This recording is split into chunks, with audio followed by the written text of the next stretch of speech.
बिस्मिल्लाहिर्रहमानिर्रहीम। अस्सलाम वालेकुम। कैसे हो प्यारे बच्चों? उम्मीद करती हूँ खैरियत से होगे। आज हम स्टार्ट कर रहे हैं chapter number 11 tables and line graphs, और इसमें हम ये सीखेंगे कि हमें इन चीज़ों की ज़रूरत कब पड़ती है और हम इन्हें कैसे यूज़ करते हैं।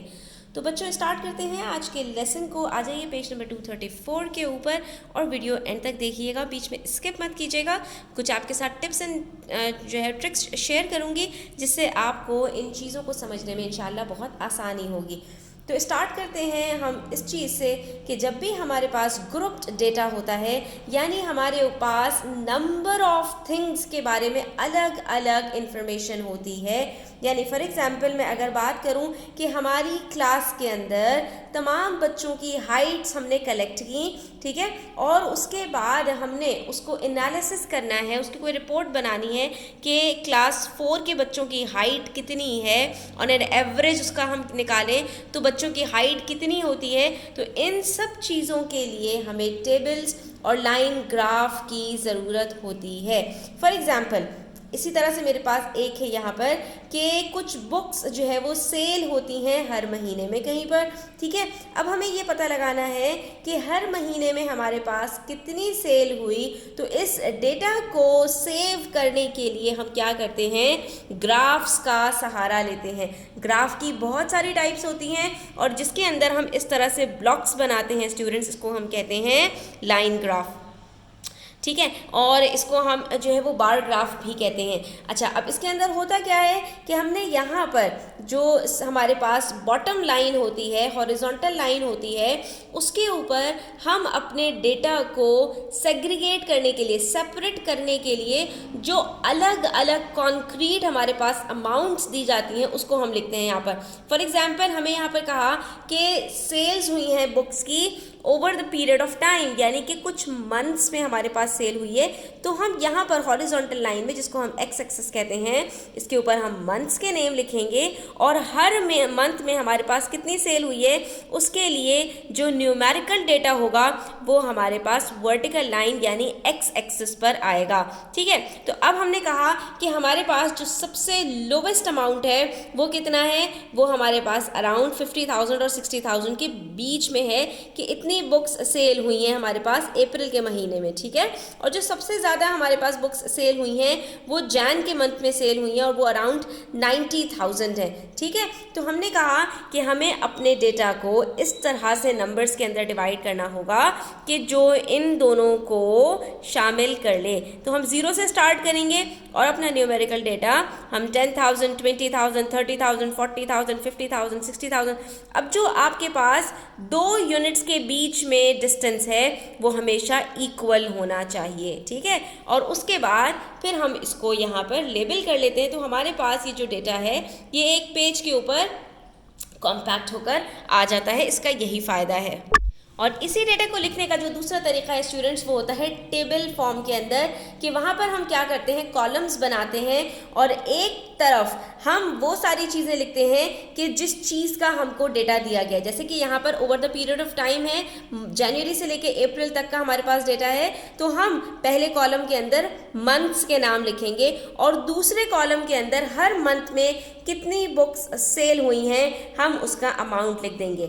इस तरह से भी हम अपनी इंफॉर्मेशन को रिकॉर्ड करते हैं। तो ये सारे तरीके इंफॉर्मेशन को रिकॉर्ड करने के हैं कि आप जब भी अपने प्रीवियस डेटा को निकाल कर रीड करना चाहें, उसको एनालिसिस करना चाहें, उससे कोई फ़ायदा उठाना चाहें, तो आपके सामने इस तरह से इंफॉर्मेशन लिखी हुई हो कि आप उसको फ़ौरन से रिकॉल कर लें और आपको उसको समझने में कोई डिफ़िकल्टी ना हो। टेबुलर फॉर्म यानी कि टेबल्स की फॉर्म में लिखना ज़्यादा अच्छा होता है क्योंकि उसके अंदर हमारे पास चीज़ें जो है वो सब लिखी हुई होती हैं, ठीक है। और आप इसको जो है वो कॉलम्स की फॉर्म में भी लिख सकते हैं और आप इसको हॉरिजॉन्टली भी इस तरह से लिखकर बता सकते हैं, ठीक है स्टूडेंट्स। जो आपको ईजी लगे आप वो यहाँ पर कर सकते हैं। अगर हमारे पास जो डेटा दिया गया है स्टूडेंट्स उसकी अमाउंट बहुत ज़्यादा कम है तो हम टैब्यूलर फॉर्म के बजाय हम यहाँ पर जो है वो टैली भी यूज़ करते हैं। इसको टैली कहा जाता है, जिसमें हम 5 लाइंस का एक बंच बनाते हैं। और वो किस तरह से बनाते हैं कि 4 लाइंस को हम इस तरह से बनाते हैं और उसके बाद उसको कट कर देते हैं 5th लाइन से। तो ये पूरा बंच 5 लाइन्स का होता है। तो अब यहाँ पर आप देख सकते हैं कि the card shows the number of bottles and cans picked up by children. यहाँ पर हमारे पास 6 बच्चों का डेटा दिया गया है और उनके नाम के साथ हमें ये बताया गया है कि हर बच्चे ने कितनी बॉटल्स पिक की हैं, कलेक्ट की हैं और कितने कैंस जो है वो कलेक्ट किए हैं। तो अब यहाँ पर आप बड़ी आसानी से यहाँ पर ये मालूम कर सकते हैं कि हर बच्चे ने कितनी बॉटल्स कलेक्ट की हैं। यहाँ पर आप देख सकते हैं एक 5 का बंच है +1, तो ये हो गए 6 बॉटल्स और कैंस कितने हैं, 3 कैंस हैं। तो इस तरह से करते हुए हम यहाँ पर इसको टैबुलर फॉर्म में बड़ी आसानी से लिख सकते हैं। हम देख सकते हैं यहाँ पर एन ने 6 बॉटल्स ली हैं और 3 कैंस लिए हैं। उसके बाद जुनाव की बात करें तो 5 + 3 8 जो है वो बॉटल्स इसने कलेक्ट की हैं और 2 कैंस लिए हैं। तो हम यहाँ पर फिल कर देंगे कि 8 बॉटल्स के साथ 2 कैंस उसने कलेक्ट किए हैं। फिर वीमिंग की बात करें तो वीमिंग ने 5 ही बॉटल्स ली हैं और 5 ही कैंस लिए हैं, तो हमने यहाँ पर भी उसका जो है वो लिख देना है। उसके बाद मीलिंग की बात करें तो मीलिंग ने 5 + 1 6 बॉटल्स ली हैं और 4 कैंस लिए हैं। तो ये देख सकते हैं 6 बॉटल्स ऑलरेडी गिवन है, यहाँ पर हम 4 कैंस लिख देंगे।